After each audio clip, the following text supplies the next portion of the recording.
ஓம் சிவம். அன்பே சிவம். அனைத்தும் சிவம். முற்றும் சிவம். முடிவும் சிவம். முதலும் சிவம். என்றும் சிவம். எதிலும் சிவம். இயக்கம் சிவம். இயங்குவது சிவம். களைவது சிவம். கரைவது சிவம். உறைவது சிவம். உணர்த்துவது சிவம். உலகத்தின் உயிரே சிவம். அன்பே சிவம். அனைத்தும் சிவம். முன்காலத்தில் மன்னராட்சி காலத்தில் நாட்டுக்கு நாட்டு பகை வளர்த்து கொண்டு இந்த நாட்டு மன்னன் அந்நாட்டு செல்வது, அந்நாட்டு மக்களை வெட்டி சாய்ப்பது, அந்நாட்டு மக்கள் இந்நாட்டு மக்கள் படையெடுத்து வருவரை இவரை வெட்டி சாய்ப்பது. இப்போ சாய்த்ததால் இதில் பெண்கள் எல்லாம் விதைவாகி அவர்கள் பிள்ளைகளை வளர்ப்பதற்கு அவருடைய ஆத்மா நிறைவடையாமல் பல வழியில் பிறவி எடுத்து தொடர்வது, இது போன்ற நிலையில் அக்காலத்தில் வாய்ந்தது. இக்காலத்தில் அதே நிலையில் தான் வாய்ந்து கொண்டு வருகிறார். அரசியல்வாதி செஞ்சு வந்து வருகிறான் பைத்தியக்காரன். நாட்டுக்கு நாட்டு பகை உருவாக்க இவன் அமர்ந்த இடத்தில் ஒரே இடத்தில் அமர்ந்து கொண்டு மக்களை தூண்டச் செய்து அதில் கட்சி என்று பெயர் வைத்து கொண்டு கட்சி மூலமாகவும் பல வழிகள் மூலமாகவும் மக்களை தூண்டச் செய்து ஒருவருக்கு ஒருவர் மோத வைத்து இவன் ஆட்சி செய்கிறான்.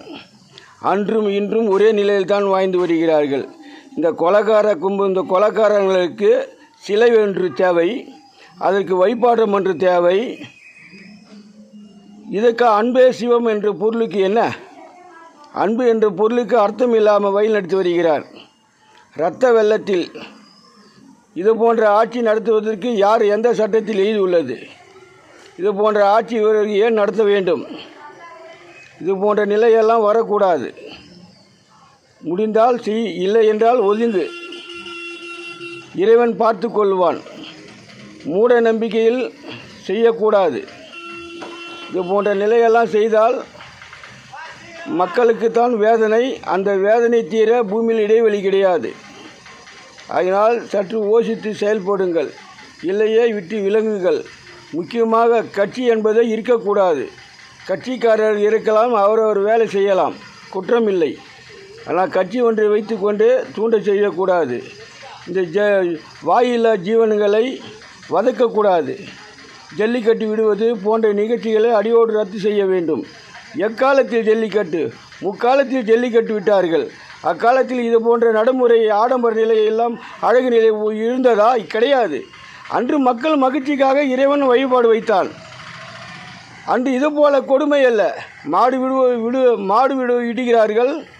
அந்த மாடு அந்த சாலை வாழை செல்லும்போது அந்த சாலையில் நிற்கும் மக்கள் அத்தனை பேரும் ஒவ்வொரு அடி ஒரு மாட்டுக்கு 2000-3000 அடி வீழ்கிறது. இது போன்ற கொடுமையெல்லாம் இறைவன் பாவம் என்று கருதி மக்களை துன்புற செய்வதற்காக அந்த பாவத்தை தீர்க்க பரிகார வழியில் செயல்பட்டு வருகிறார். இது போன்ற நிலையில் செய்தால் இந்த பூமியில் இடைவெளி உள்ளதா? கிடையாது. இன்னும் வரப்போகிற காலம் கடுமையாக இருக்கும். நீங்கள் பணமே என்று சென்று கொண்டிருந்தால் பணத்தை வைத்து எதுவும் செய்ய முடியாது. அன்பு நிலைக்கு வாருங்கள், அறநிலைக்கு வாருங்கள், அறத்தை யோசித்து செயல்படுங்கள். அறம் என்ற பொருளுக்கு தெரியாத மூட நம்பிக்கை செய்கிறீர்கள் மூடர்களே. நீங்கள்லாம் உங்களுக்கு வழிமுறை தெரியவில்லை என்றால் நாடி வாருங்கள். இறைவன் கூறும் பதிலை ஏற்று செயல்படுங்கள். இவ்வுலகம் நல்வழியில் பிறக்கும், நன்மை பிறக்கும், நற்குணம் பிறக்கும், மக்கள் நிம்மதியாக வாழ்வார்கள். ஓம் சிவம். அன்பே சிவம்.